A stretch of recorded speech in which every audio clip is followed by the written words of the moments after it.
તમે લોકો આમ કરો તમારા વાળ મોટા હોય ને અને મીંચુ માસી બેડી એ વધારે દાંત કડસ તું વધારે બોલે છો મીંચુ માસી એસ્થેટિક્સ હું આવ્યું કિંજા એમાં ગાબો મૂકો ગાય બેટી બેટી ખા ના ખાવ ખાવ હારી છે ને પાયા ખાવ ફ્લેવર ખાવ ખાવ પાયાનું શાક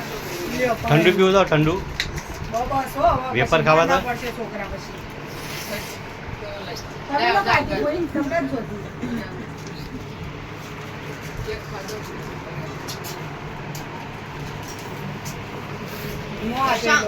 ક્યારે વાગ્યા હવે ક્યાં જવા દો